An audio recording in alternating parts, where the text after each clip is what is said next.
everyone. Welcome to the She's a 10 times 5 show. I'm Lori, and my friends Michelle, Randy, Marcia, and special guest hosts are mixing it up and joining me to do what girlfriends do best, chat from the heart. Whether it's celebrity stories or serious topics, we're talking about it and coming in hot. Join us as we bring you the aha moments of learning, reflection, inspiration, and of course, a whole heck of a lot of fun. Let's go. Hey everyone, welcome to She's a 10 times 5 Ziquad. That's my new intro now. Do you guys like it? Yeah, I do. Yeah, little international flair to it. Okay, so before we start today, I wanted to acknowledge we have gotten individually and collectively quite a bit of feedback on the quad, which is great, which is exactly what we want.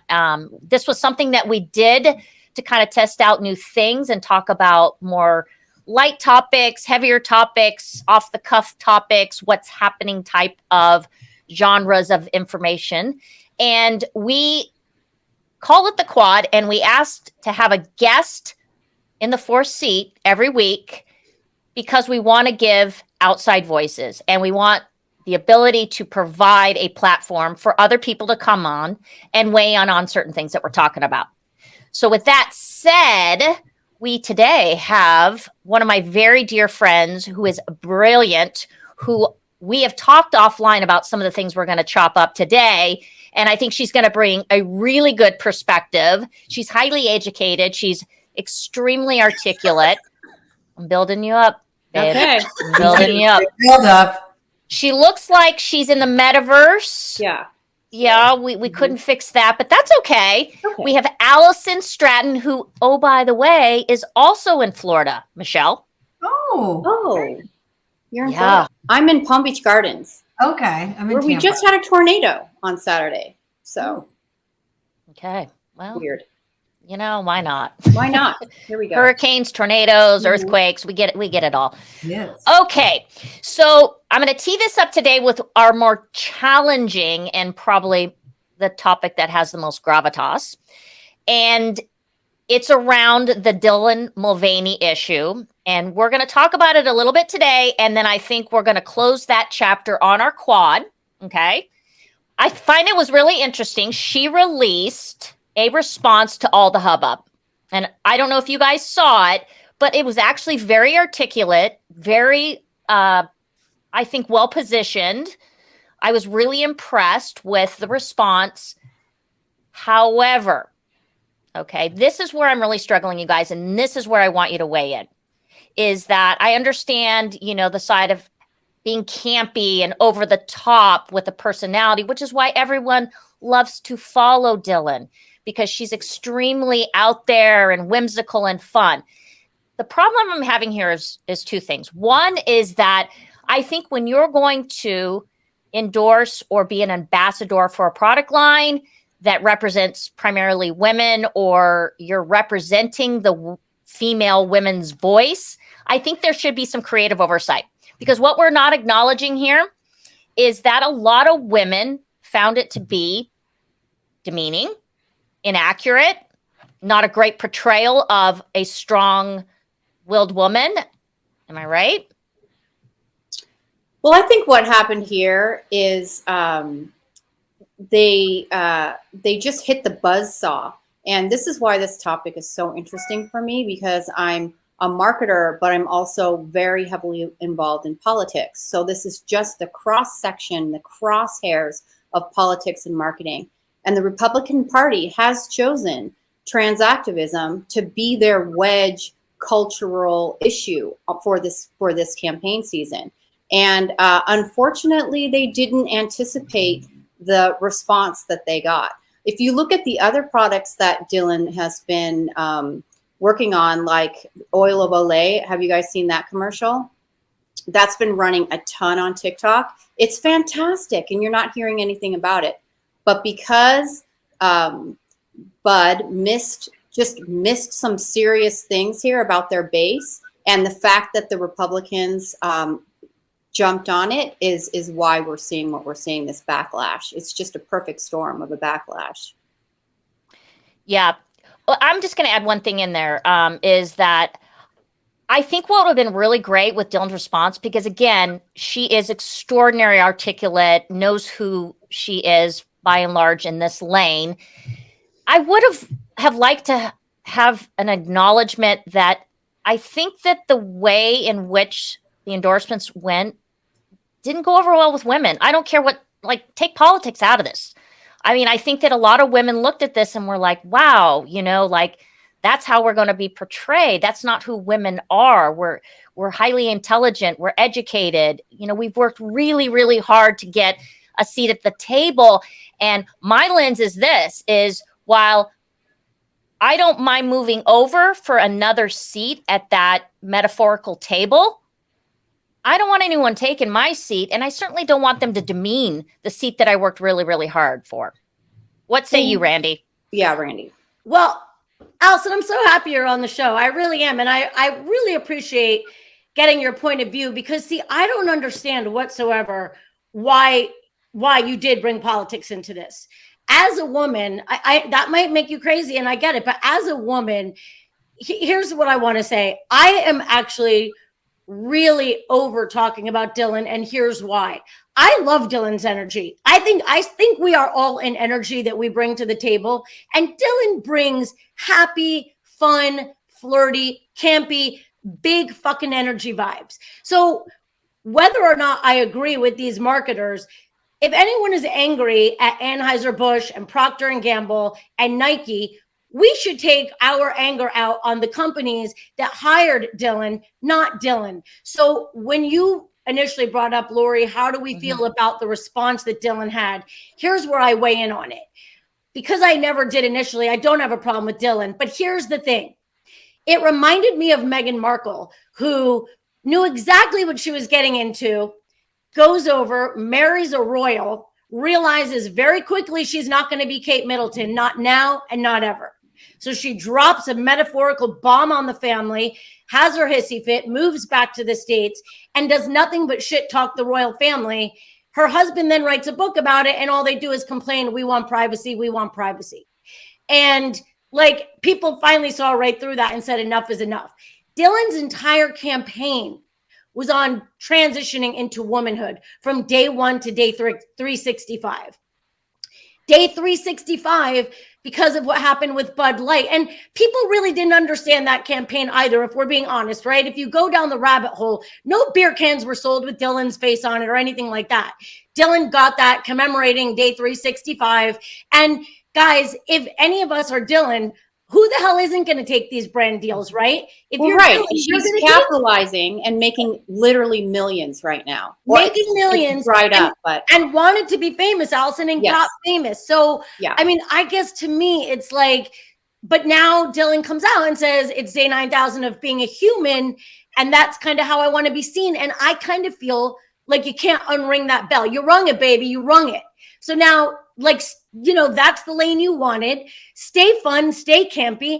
And if people want to get so angry and protest against the companies, like, for instance, Procter & Gamble for hiring Dylan to represent Anheuser-Busch, you mean? What? Anheuser-Busch. No, they're already protesting Anheuser-Busch. Okay. They're already in a straight shit show, Allison. But Procter & Gamble owns Tampax, who has Dylan, promoting that. If somebody's angry about, I didn't understand the comments about dehumanizing, but you have to understand also, I didn't go into the comment section. I don't know what people were saying about Dylan, but I also just want to end on this. In this world of all this viewership we have to accept the good with the bad.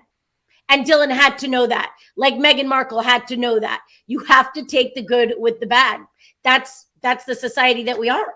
Well, Alyssa Heinerscheid, who was the VP of brand for Light, strangely also from Rancho Santa Fe, like Dylan is from Carmel Valley, so it's all very local. What was brought in to widen their base? That was her marching orders, was to open up their base and make it more inclusive. So she was doing the job that was given to her. And Dylan was doing the job that was offered to him as the new it person in branding. And what they failed to recognize was, I'm sorry to bring it back to politics, but the reason why this campaign has taken off like it is because you've got to have money behind fueling a boycott. And I think the Republican Party has dumped a ton of money into this boycott because it's working. And right. I think wait. Okay, time out. We have a silent square in the. Okay, sorry, Square. Sorry. Okay, Michelle, do you have anything you want to weigh in on this? I'm just listening in. I don't, I feel like kind of, I don't have a lot to weigh in because I don't follow this. Like I've only captured little bits of it. So like just the other day, I watched some of Dylan's clips and I was like, oh, okay, like she's doing her thing. I feel like I don't know enough about it to weigh in. I mean, the campaign with Procter & Gamble doesn't make any sense to me. Like that seems very strange. Why? Or Nike. I mean, I don't sort of, if you want to go there. I mean, the beer thing, okay, yeah, it's off brand, but hey, if somebody's going to offer you money, I mean, take it. And if they're trying to be more inclusive, then, why not? That's on the marketing. And again, if the political side was the one that ran with it, well, then, yeah, that's why it's getting a louder voice. The tampon thing makes zero sense to me. And as a woman, as a woman that has, still has menstrual cycle, it just doesn't make any sense why Dylan would be representing the brand. Or think about this. I mean, God, you guys, I mean, we're all middle-aged women, right? The first thing I do at the end of the day is take off my boulder holder. No one wants to wear a bra.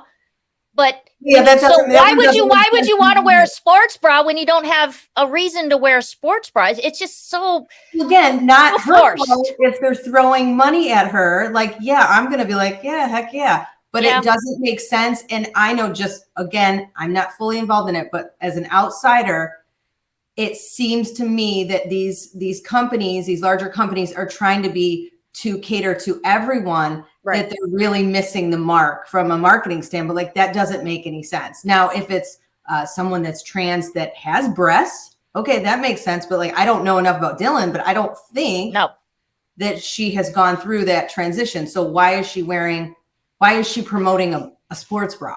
And I'm going to add this to it. Michael, why are you promoting a tampon? A beer, whatever. Everybody drinks beer. So that's just my 2 cents.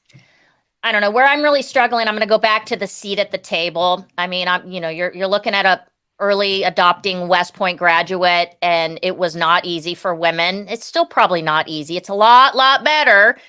And for me, it's like, I feel like us, especially our age group, guys, I feel like we have worked so hard for a voice and a seat at that fucking table. And again, I don't mind scooching over to allow another seat to lean in, but I feel like, and I'm going to use the Nike sports bra. I feel like that is kind of taking away from what women have worked really hard to earn.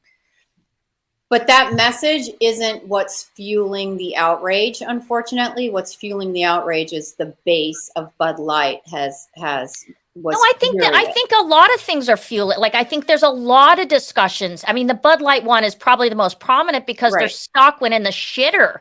Right. But I think there's a lot of dialogue happening, most of which is happening, in the dark corners because everyone's so shit scared to talk about stuff like this, which I don't know why. I mean, I think we're supportive of both sides.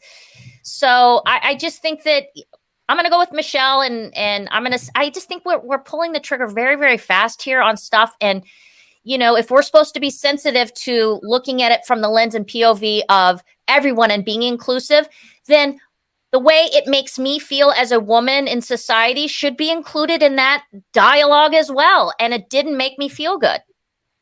All right.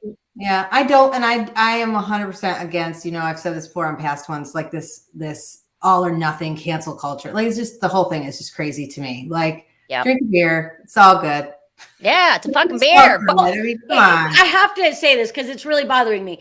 The beer thing, first of all, when you say be more inclusive as a marketer, you're going to the smallest segment of our society right now when you go to Dylan's population. So let's not get this twisted. Well, let me ask you a question. And I don't know, so I'm asking, maybe you guys know, was Dylan like the main spokesperson? Like, was it just one of, half a dozen. At all. But okay, so they hired a bunch of different people as ambassadors Dylan happened to be one of the many. And it caught on because it really touched on people's emotions and they reacted. A cancel won't happen if people don't react. So this their really customers reacted. We can't forget that. The Right. Republican Party didn't react. Their customers reacted, and their customers reacted in a very negative way. And they took out a lot of their anger on Dylan. And I'm sitting here saying, listen, Dylan's living their best life. So again, I would do what Dylan did, but this is not a political issue to me. This girl who was the marketer basically came on and shat all over her customer base and said, well, we want to get away from the fratty, the boy who drinks our beer. I mean, she needed to look outside of her circle. She clearly didn't. And that has put that company in the tank. Yes, but okay, let's go here too. Somebody signed off on that. Like, of course they did. They didn't make her the scapegoat, but at the end of the day, she couldn't have just done that without them saying, okay. Right, they hired her for this purpose. We want you to widen our base. Okay. And had she not gone on that podcast, she went on the podcast, it dropped on March 23rd, and then Dylan's campaign dropped on April 1st. Had she not said that, this thing may not have had legs, but they grabbed onto that and kept going. Yeah. Allison, that's a very good point. Had she never done that podcast. Yeah. Wait, explain the podcast. Because what is that? I don't know what that is. She went on a podcast called Make Yourself at Home. And Alyssa has been trying to raise her profile. This is a very bright and articulate woman. This is the marketer. She's a marketer, but she's 39 years old. She lives in New York City now. She went to Groton. She went to Harvard undergrad. She went to Wharton MBA. She's had a very successful marketing career the entire time in consumer brand marketing. And then was hired at Anheuser-Busch to be the first female VP of a brand, and which is a really big deal. And she was tasked with expanding their base. And so that's what she went out to do. Absolutely. But yeah, you're right, Randy. Somebody wasn't thinking of their base and what could happen, since this is, I'm telling you, this is the wedge issue. Climate change was a wedge issue. Gay marriage was a wedge issue. This is their wedge issue this year. Allison, okay, so, and then let's move on from this, if we can, because we have a couple other topics. The issue that I'm having here is that if I, as a middle-aged woman, and I happen to be of a white woman, if I had gone on and been hired as an ambassador of a product and I executed it in a flawed way that made people on the other side feel unsettled, I would be held to task. So I'm not saying I would have liked Dylan to have gone on and said what he said because it was spot on. It's not his fault. He got hired. Mm-hmm. Yeah. Okay. But I would have liked a little bit of empathy on, like, if I'm being required to be empathetic to understand the campy behavior and whatnot, I think there should have been a little empathy. Like, you know what, God, I didn't think through this either. And I'm sorry to have offended. That's a really tough crisis management. We haven't heard Tom Brady come out and say, oh, sorry about FTX, have we? Wow. No. You know, so that's a legal issue though. So that all right. Maybe Dylan's will turn out to be a legal issue as well, because I think there's going to be a shareholder lawsuit. Oh, okay. Yeah. For the next quad. Right. All right. We got two other topics that I want to talk about. Actually, we have a few, but we'll see how far we can get through this. So let's lighten it up in a major way, and let's talk about the friggin' Met Gala. And Randy, I'm going to start with you because you and I have talked about this. When you watch the highlight reel of this mofo, it was over the top, ridiculous. Like, I sat there going, oh my God, talk about, the self-promotion and everything about it kind of made me feel icky. I'm not going to lie. I thought it was just way too much until I deep dived into what the Met Gala is really about. And for those that you don't know, it's been going on for numerous decades. It is a fundraising event that Vogue puts on through Anna Wintour, the editor-in-chief. And it is an invite only, and it's to celebrate at the Metropolitan Museum, the costume design section. And so with that being said, you know, and these tickets for outsiders go in excess of 50 to 100 grand to get in if you're not on Anna's list, right? So then with that in mind, I kind of stepped back and I said, okay, I said, you know, it's art, right? So maybe it's not as cringy as I thought. All right, Randy, what do you think? I think it's 100% cringy. So to me, think it is the most pretentious, disgusting display of elitism in our country. I think it's an embarrassment. I was horrified by it. Then the fact that Anna Wintour chose Karl Lagerfeld to be the theme. Karl was kind of a dick. I mean, he said things like really, he didn't like seeing curvy women. Adele is fat. Heidi Klum is too curvy. And my favorite, I wrote it down. Where did I write it? Something like, moms like to sit on the couch eating chips, complaining about how ugly models are because they're so thin. I mean, the hypocrisy of the night to me is not lost on me. And then you have my favorite is Jared Leto. He got the joke, showed up as that fucking cat, and I love Jared Leto for that.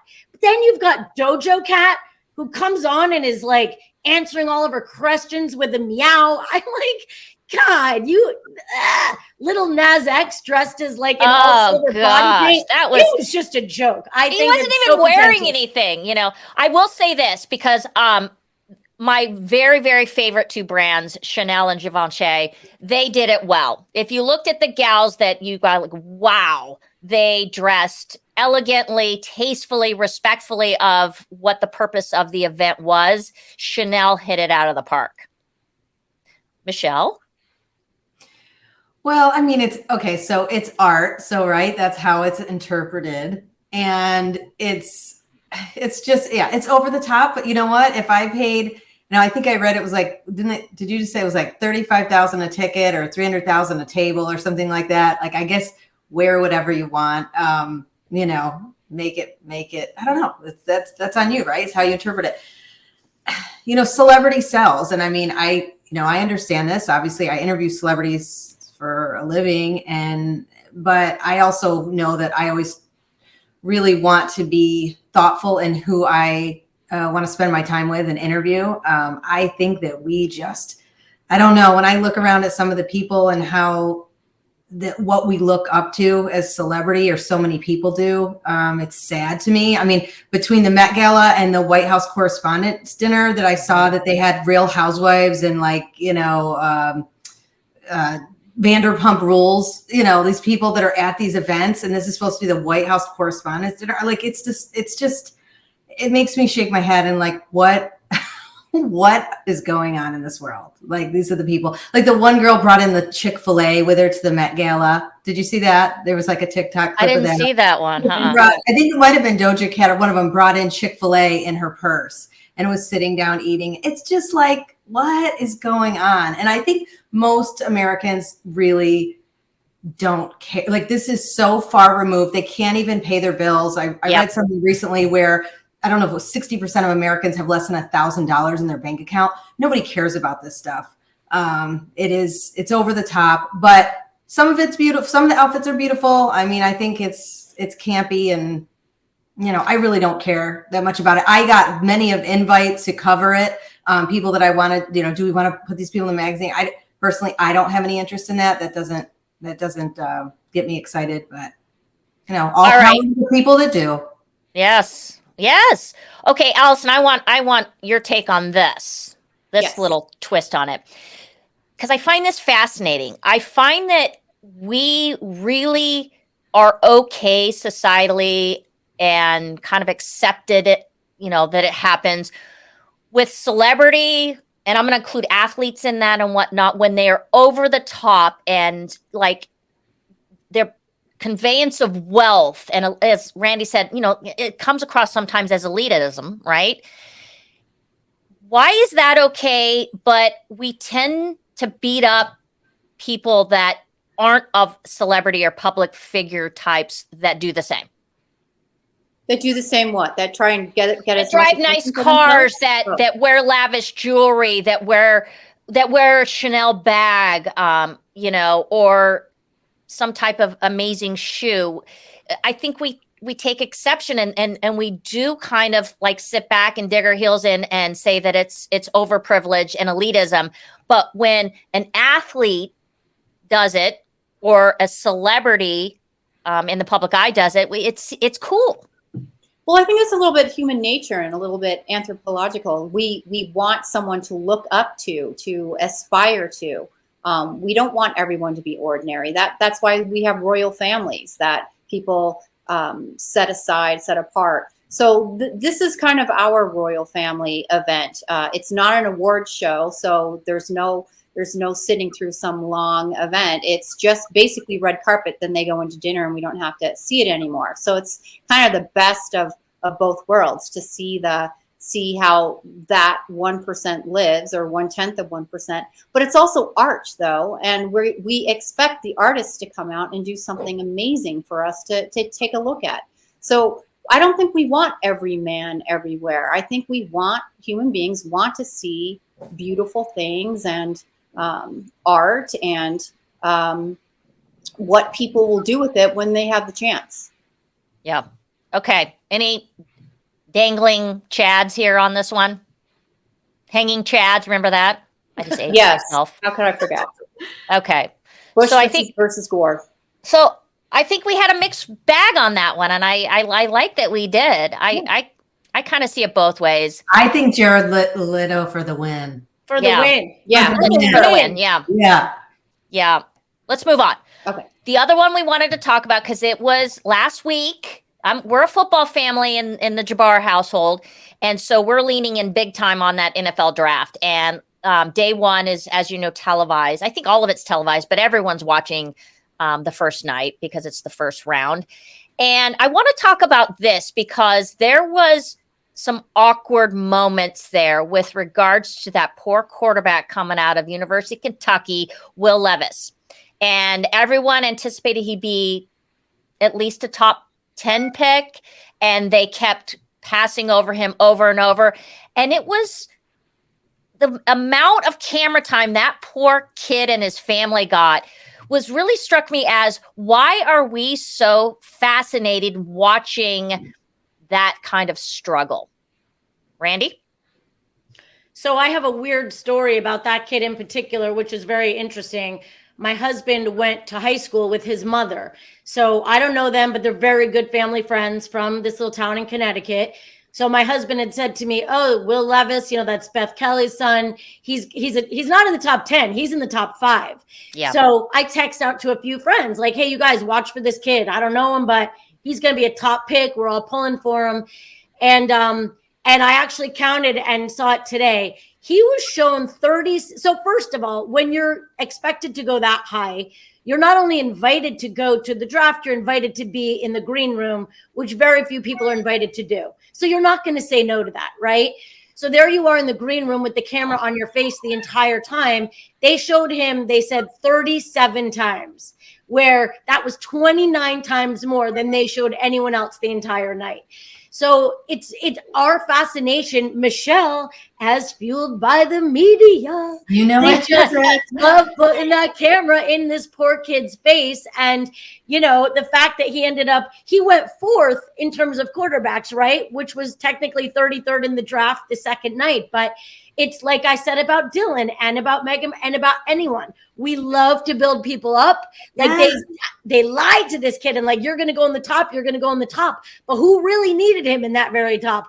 And then when he didn't go in the top, it was just like, boom, boom, boom. They were just hammering away at it all night. And we love to take you down. We love to it's like bring you down. It was reminding me, it's always like that, right? It's this, I always say it, it's the soundbite or the clip that's going to get a ton of, millions of views. And I was thinking about the whole thing. We talked about this on the past one with Angela Bassett not winning, getting beat out by Jamie Lee Curtis. And then they're like immediately panning to her. And then it was a whole thing. Like she wasn't, acknowledging the way that they thought she should. And it's just like, yeah, they're waiting for those moments. Those are the moments they want to capture. Right. Well, why do we love that? Well, why?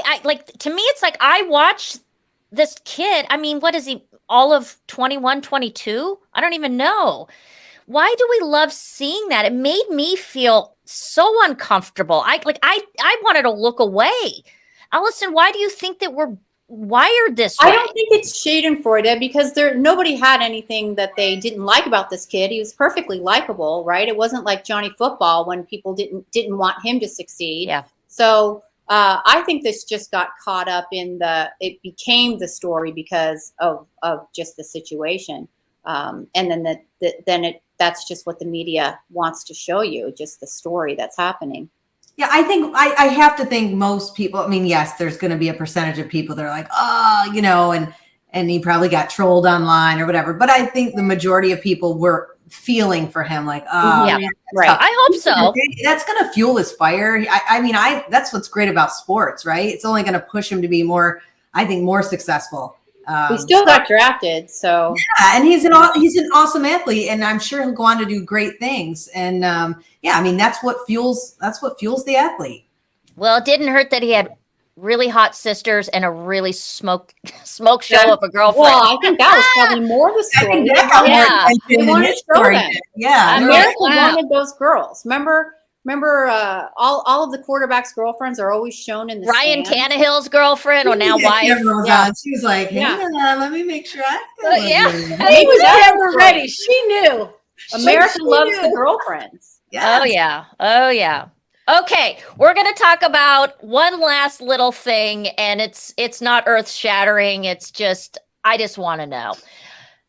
Okay, I'm a fur baby mama. I love my little pooches. They're sitting next to me right now. You probably hear one of them snoring because he's a bulldog.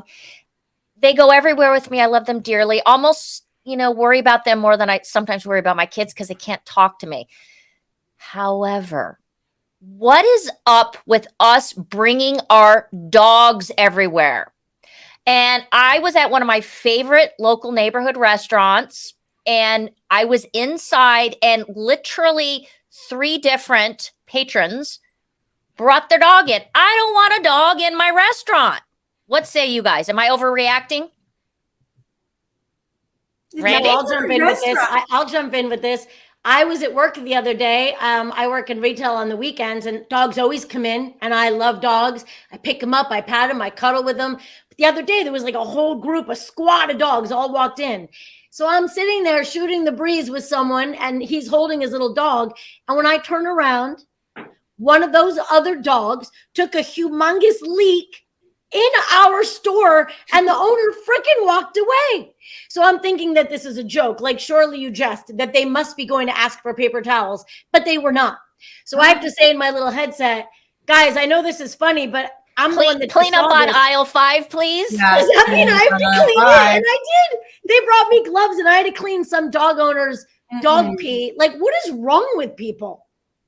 Yeah. Yeah. Well, and I don't know how it is in Florida, you two, bottom squares, but like, they're still animals. They still have hair. I don't like human hair. I don't like any hair, but they put them in the shopping cart. Like they're like, I feel like we talk about, have we gone too far? I don't know. Some of them have fleas. I guess my opinion is if it's like an outside restaurant that is dog friendly and the water bowls and stuff, I'm totally fine with that. Yeah, inside, me too. I love dogs too, but I don't want to see that. And the fact that somebody brought their dog in and didn't, own up to taking care of it if it had an accident, I mean, that's not okay. And I have to think that's not the majority of people, but maybe I'm just naive. No, you're wrong, Michelle, because it's actually happened at the store more than once. Oh, that's shameful. Where you work is particularly dog friendly. Yeah, right? It is. So it's in an outdoor mall, and wildly dog friendly. So you're probably going to see more of that than less. But boundaries are definitely coming down about dogs in public places. That is for sure. I mean, remember, you used to have to be blind. Right. I think I would get fired, Randy. I don't think I wouldn't last long. I'd be like, listen, I love your dog. Your dog is cute, but your dog just had messed up on the floor, and I'm going to go ahead and hand you these paper towels and gloves. But think of it this way. It's kind of like, when you're a parent of a child, not everyone is toddler friendly. Right. And I mean, there's times where I love dogs, but like if I'm on the phone or if I'm eating a meal, I don't want that dog to run up and lick my leg or ask for a pet. I just think, no, we need more. We need better decorum, people. That's my I opinion. think people have forgotten how it used to be. I had this coworker where she kept wanting me to come to her house to work on things. And I hated going to her house because she had 5 dogs and they would jump on you as soon as you walked in, and then they would hump you and they would scratch you. And she thought that was hilarious, and I was miserable. So yeah, people have gotten really weird about it, I think. Yeah. Okay. Ladies, we tackled 4 different topics. I think we did well, and I really appreciate all the different points of view. And again, I appreciate Allison coming on for the 4th chair. And this is our opportunity, as we said at the top of the show, to give people that want to come on and weigh in on issues a voice. And we like to hear all kinds of different voices and lenses. Before we punch out, I have something super exciting, ladies. So next month, starting, next Monday, we are partnering with a prior guest who I adore, self-made woman, was part of Real Housewives of Miami way back when, came to her senses, and now she's on the Jeff Lewis live show. Say that fast 5 times. And I personally use all her products, in particular the CBD ones. And so we're going to partner with her on a special promotion. And you can see this is the oil I use. And so everyone be on the lookout, because she's giving a monstrous deal on her products through the She's a 10 x 5 podcast. All right. And I want to support her because I really like Leah. She's rad. She's a boss. She's a boss and she's hilarious. So, okay. Any final thoughts before we say goodbye? Ciao. Arrivederci. Yes. What do you got, Michelle? I know. I was like, Au revoir. Adios. Adios. Okay. All right. Allison, thank you so much. Thank you. And we'll see you next week, gang. Okay. Follow us on Instagram at She's a 10 x 5. You can click on the link in our bio to listen to all of our previous episodes, as well as check out our live video interviews over our YouTube channel. You can also find us on Apple, Spotify, iHeart, pretty much wherever else you decide to listen to your favorite podcast. Don't forget to hit subscribe.